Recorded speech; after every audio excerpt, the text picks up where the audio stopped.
the comeback once again. As we enter the portal in the Land of Dawn, we're gonna wait here for a second. What are your predictions, Arashi? I think I gotta go with Onic for this one, man. They have a lot more options available. And for Evos, it's a bit all over the place. They want some dive in, they have some damage, but if they go all in like that, they're also opening themselves up to a big crowd control ultimate combo, right?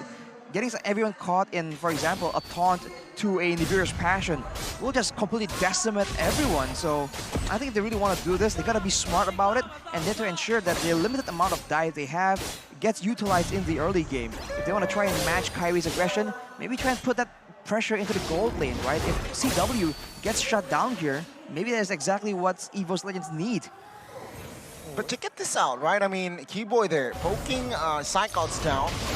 Zoning it out. Keyboy finding it, forcing the retribution there. Keyboy very, very annoying here with this Ruby using tenacity, not concussive blast. So again, he wants extra sustainability.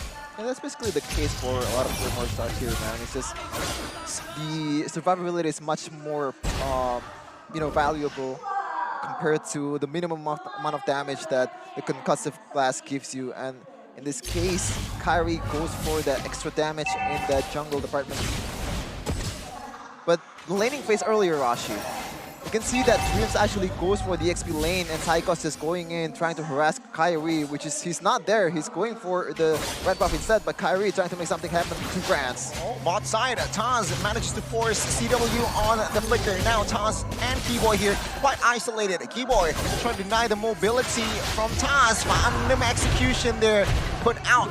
But both members will survive. Kairi using the retribution now on the Master Assassin emblem here. No longer the high-end try is called, but oh my god, he will not commit the shadow kill just yet. Happy feed for Kairi, but now you can see that they're making plays around the gold lane. So knowing that Brands is going to be a bigger threat in the late game, they want to make sure that adequate attention is given to him and they can't ignore him and go for the turtle like they usually do.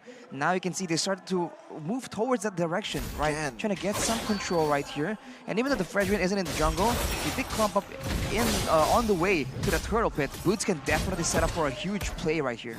Even if Kairi wasn't there, it's always Onic just guarding the turtle pit, trying to deny any kind of engage from Taz, trying to deny any turtle attempt, because this is a tank slot. It's gonna have a bit of advantage towards Kairi with an assassin, but let's see how things will fare up here as Taz going for the turtle. See, Taz is already in the area. Kairi now not far behind.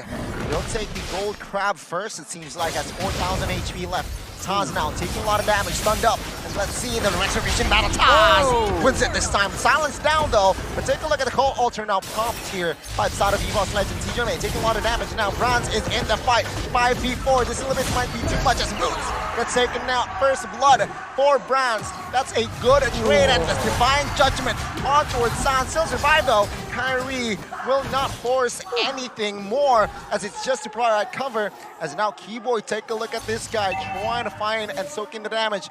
Take a look at bot side. CW taking a lot of damage here, but it's still survived. Again, Evos Legends with the winning trade. Apulong on the Indonesian desk, the only talent prediction for Evos yet again. Loyal till the end, potentially right here. But already a great start for Evos Legends, getting a bit more success, getting a first blood for Brands on a very solid late game hero as well. Able to get the turtle over Onic, who has been very solid, especially in that first turtle. So you can see that adjustments have been made and they are paying dividends. For Onic, this means they have to change their approach a bit. They really can't rely on getting those pickoffs because in the early game, they don't really have the same amount of damage and utility. It's a bit tricky, right? Because even in the objective department, they're gonna lose out because Taz is just... He has the jungle emblem, he has the tank slot, so he can sustain a bit more damage than Kairi. He has to be much more vigilant, but Dreams, CW! I'm offended though, Fall Altar now forced. Dreams taken down by the hands of Kairi. Take a look at Taz now entering the fight. CW will be assisted by that Cold Altar, but it seems like both teams will not engage more. Bronze does still want business. But Onic still with the dictation and they will not force another fight. A trade now for Onic. Looking at the emblems right here, like you mentioned, Kevin, having the high-end dry will means that Kyrie can go for a really solid 1v1, and he has a lot more split push potential compared to Taz, who is by all means an assassin, but still a bit more utility. Sanshiro gets jumped on, might not have the survivability to survive. Kyrie now jumps in, nothing more. Yeah, CW getting that Blade of Despair. That's a big power spike as right now Kyrie will try to finally get the turtle away from Taz, as Boots again just very proactive in just denying all the picks or denying all the engage, but on the other side, Dreams getting picked off by CW. Kyrie now almost solo killed by Cyclops, taking a lot of damage, but Kyrie still gets the neutral objective and escapes. My goodness, Taz now will not be able to dish out the damage just yet. Hijume now looking for the cover, but no, Taz soaks a lot of damage there. Will be taken down again. And this is not good for the side of Evos Legends. Onic now slowly but surely building, establishing their lead here to almost 1,500. Look at how fast Kyrie just goes for the opposing side's buff, denying that away from Taz. Looking at the items, he is going to be a bit ahead by 500 gold more or less on a Hayabusa, having a lot more damage, having a lot more kill pressure as well. And look at the tower, slowly but surely getting worked on by Onic. And in the bottom side earlier, there was an almost 1v1 play between CW and Brands, so it's still very competitive. The turn bot side here, will it be defended? It seems like still. And it's Onic now with the, again, slow breather. They will not commit on towards a silly fight, an unnecessary fight. But it seems like now it's still the Evos Legends side here. He's still late to the party. Sans bluffing there. And Hijume now will not go and recall peacefully. Look at the gold difference here by Ubez Gold. CW was almost 1k gold ahead, getting the gold buff as well here, building up a very solid advantage. And the jungle, same story, about a 500 gold advantage. So the gold difference for Onic is minute, right? It's 1.7k as of right now, but it's always in the right hands. T-Boy again, just zoning away with a concealed, very clean take turret there, as Taz is on top side. Might be a chance for Onic to set up for a turtle, but Kyrie wants to clear this lane first. But yeah, the gold difference is just really good. 2k gold lead, even though the only difference is there is 1 kill, but Taz might be getting taken down, but Kyrie will not be able to poke once more. Kyrie will opt for a turtle. Well, you can see Evos Legends were trying to get something because they want to try and replicate the Onic formula for success, but unfortunately, Taz was almost taken out even, and that will be Onic picking up the second or third turtle actually, using their abilities to its proper potential, and now just replicating the same pattern that it always had from game number 1. Top side now, this might be a gank.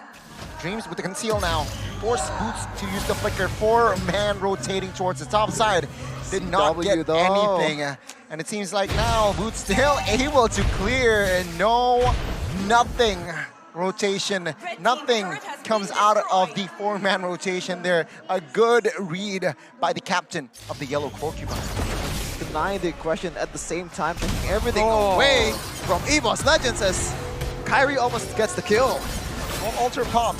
Taz now trying to clear the mid side. Onic, they will force the mid side, but it seems like it's still able to be cleared by the side of Evos Legends. Still, Onic here with the 3,000 gold lead, even higher Busa. Kyrie now has that Blade of Despair.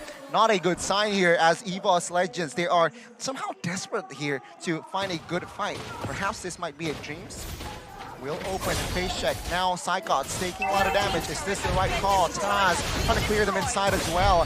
Kyrie hasn't able to connect, but Taz gets caught in that mid side. CW being the executor there.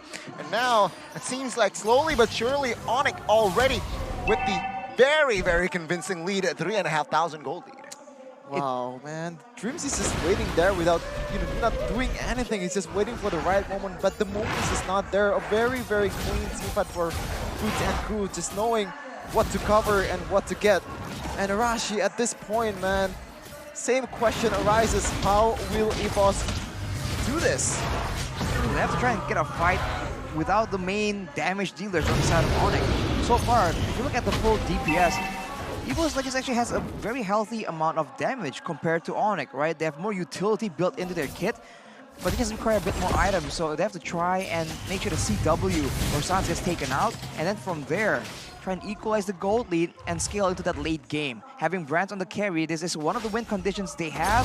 They need to play around it, and in the early game, if they really can't do anything against Onic, they can just go for a split push, right? They have a Masha, and Psychots is pretty well known, right? He brought out this Masha in IESF itself, so he can probably still pull off a split push strategy as long as Hijime doesn't get bursted down like that. Yep, Onic, they were forced to catch Taz there and say bye-bye to the jungler. He's all alone. What the heck was he doing?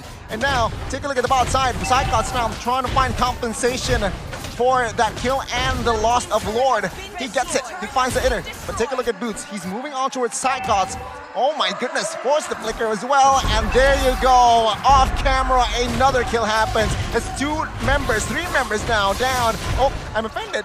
Does not connect their Evos Legends. They're still able to, again, just defend. Onic now almost 6,000 gold lead though. Looking at the items here, Blade Armor and Sky Garden Helmet for Psychots. So, like we mentioned, if he is gonna be split pushing, he can do a lot of damage. He can pull away so many people, but look at Kyrie though. The moves on this man are insane, and with the Malefic Roar, it means the small amount, like the steel leg plates on Grants will not be enough. Unless he has a Win of Nature, he can't really say that he is secure at all. With CW oh my God, so ahead as well. He is poking down this turret slowly but surely from a very safe distance. If you're an Evos fan, you are definitely triggered there by the recall. Now Psychos looking for the soak. Meister spot side will be defended, it seems like, for now. Lord taken care of. Keyboy though, needs to be careful here. Evos and Onic, they will not commit on towards a fight just yet. Evos, they want to clear. Meanwhile, Onic, they are waiting for the right opportunity to open the fight. Dreams, careful here. He is already in that bush, looking for the right engage. Looking for the concealed play. There you go. Concealed play occurs. Face checking does not quite connect. Okay, Kyrie. Flashback to M4 there. Ogi Shadow Kill onto the same creeps basically when in M4 too. Interesting, man. Like right there though, honestly, Psychots he's still doing the best he can. He was blocking the Renner shots towards the turret there, trying to abuse the health bar of the Masha. Later on, with the right items, he can still buy a lot of time and soak in a lot of damage, but it's all a very big if, right? It only matters if the backside can stay safe enough from Onic. And with the Kyrie on the Hayabusa, that might be a tall order. Oh, backside now. Call Ultra Force, right side of Onic now. Psychos looks for an opening again. CW now repositioning in the backside. Boots soaking a lot of damage in the front side. Take a look at Taz and Psychos here, opening up on towards Kyrie. Kyrie will give the signal, the go-ahead to take down Psychos here, as now players are moving on towards Psychos. The flicker pull. Psychos say goodnight. CW picks up the Mega. Onic again with the intelligent decision-making in-game. Cover though from Sans, perfect cold ultra to prevent the death of CW, which is pretty much snowballing the heck out of all the that is available for Onic. And 13 minutes, Onic will try to get lowered in a HK gold lead game. Evos Legends just have no answer to anything Onic brings.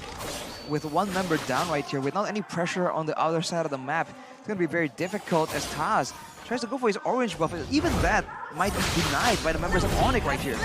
St. Kyrie secures the Lord comfortably. No business whatsoever here by both teams. Onic does not look for a fight. Even Evos Legends, of course, they look for the calm defense. Interesting, yeah. Keyboy always used the immortality very early on. He doesn't really care about debuffing. Yes, he has the anti-Kuras. He can debuff a lot more for his teammates, maybe getting dominance eyes for that Brands, but instead he goes for the immortality knowing that it's a Kaja. He has to respect. Oh, never mind the respect then. It's you know what? Why? You know why?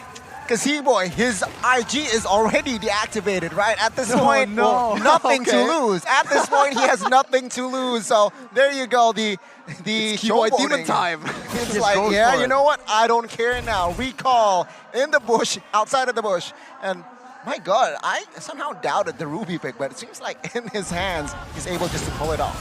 But honestly, he just is very smart in knowing when the opponents are not going to focus him down. He just goes in aggressively, and even with limited items, even with rushing the Immortal, there's no chance for Evos Legends to try and take him out. Oh, in the top side, take a look at Kyrie here. Oh, he bought the Immortal. Oh, with the quad shadow off camera. What? That was a crazy play. Bronze no HP, basically the mid side taken now. Now, Evos Legends, they're at full defense. Lord now trying to be taken care of, but that leaves space in the top side now. Connecting the taunt on towards Dreams now. Onic slowly but surely looking for the control. Evos Legends, their base is quite exposed now, but it's going to be another reset in the backside. Oh my goodness. Psychots looks for CW. Call Ultra Pump now. Psychots quite low. Oh, Kyrie needs to be careful. Oh my goodness. Low HP. Evos and Onic here, both trading punches, but no casualties in that exchange. Karate, are you not entertained? This guy is just out of his mind. The fast fingers, the reaction time to get the immortality. What is this guy made out of? That was the Hail Mary play for Evos Legends, and it got completely denied by Kyrie and his mechanics. And with that sequence of events, with the base cracked open, it's an 11k gold lead for Onic, and it does not seem like it's slowing down anytime soon. I was about to say, the Keyboy is just so good at being a nuisance at the right time, where Evos Legends can't afford to put any damage onto him. Now Taz is the next target, dodges away from the render shot. Good job. Honestly, they still can't do anything. They're in the right spot, unless Dreams right here. Yeah, that's a good spot, but Keyboy spots it out. Wow. Yeah, exactly. Gets shooed away by Keyboy. Oh my goodness, that's a good read again. But in the purple buff there, who get it? Who gets it? Oh, Taz. It wasn't Taz, it was Psychots. Wow. Getting that purple buff. Perhaps it was a little bit too chaotic there. But that is a sign here. Perhaps Onic, they will have space to also get the Lord. Question is, Arashi, is it wise for Evos Legends to contest? At this point, they don't have the high ground available to try and clear on the wave, right? And with the wave pushing the top side, they've cleared it now, but Onic is already on the Lord, and Evos Legends have no idea. They're getting zoned away by Keyboy and Sans. Dreams tries to make the play, but it did not succeed. It's a free Lord for Onic. Yeah, now Taz will look for the escape route. Kyrie though catches him. CW secures the kill. 4v5. Flicker both teams here. Evos running for the hill. Psychots might be caught though. Stunned up here. Not enough damage to take him down just yet. Lord marches mid-side. Is this the last push of the series, ladies and gentlemen? Onic looking for the clean sweep. Evos Legends looks for a defense. Let's wait and see. 5v4. Evos Legends, the White Tigers now looks for the clear. Top side done.